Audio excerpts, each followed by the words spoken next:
I think it is.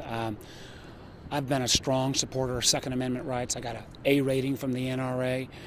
But the status quo isn't acceptable. I got 3 daughters. They asked me on Friday evening, Dad, what are you going to do about this? And there's got to be a way to put reasonable restrictions, particularly as we look at assault weapons, as we look at some of these fast clips of ammunition, in a way that preserves a right for responsible gun ownership, but puts appropriate restrictions on particularly access of these rapid-fire weapons into hands of folks who are, in this case, again, as we saw in Virginia Tech and in Colorado, unstable. How much pressure do you think is going to come from the NRA? I mean, they're so powerful. Listen, I think that we can't accept a circumstance where every few months tragedy hits another community. And I think the overwhelming majority of lawful gun-owning Virginians and gun-owning Americans realize that the current status quo just isn't working. We have close to 30,000 gun deaths a year. No legislation is going to preclude all gun violence. But if we could cut that by a half, a fifth, a tenth, we're talking about thousands of lives.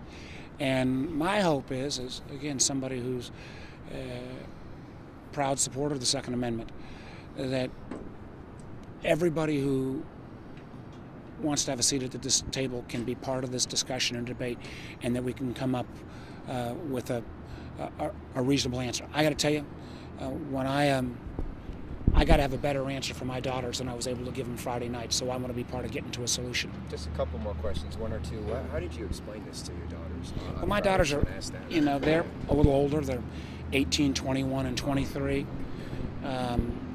But it wasn't that long ago when I lived here that they were there. How did you feel? Let me ask what you I that first, as what a I first parent. felt like was as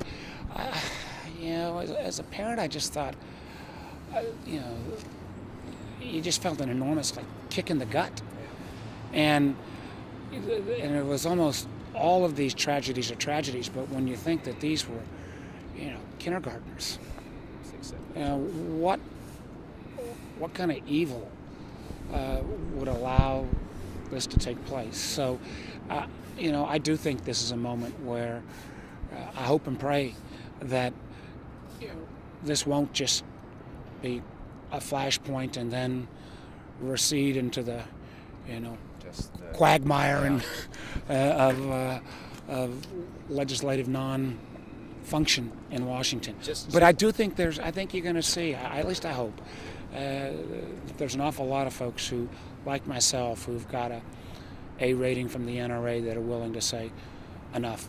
We've got to find a way that you can responsibly own firearms in this country, but put appropriate restrictions on some of these tools of ability to make mass killings. Do you think that those restrictions could be, maybe it might be too early to be asking this specific of a question, but one of those restrictions could be a psychological evaluation? We've been at NBC looking at Japan. You have to take a mental evaluation before you own any kind of firearm.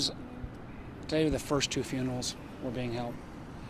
It's too early, at least for me, to say which of these solutions are out there. The one thing I do know, though, is the status quo is not acceptable. And I want to be part of, I believe, what will be a bipartisan group to try to prevent this from, or cut down the chance. You can never give a 100% guarantee, but cut down the possibility of this kind of tragedy happening again. My last question is, how are you feeling about cooperation on the other side of the aisle? Pretty optimistic? Listen, or is it I too think early that to say at the moment? It would be heartbreaking if this became a partisan issue, and I hope and pray it doesn't. I mean, I've got I've had an A rating from the NRA for a long time, and I believe that people have a right to responsibly own firearms, and I believe that it is part of Virginia's history and culture. But I also believe that there is a responsible way to make sure that we try, while we can't prevent, that we try to limit the possibilities of the kind of tragedy that took place on Friday happening again.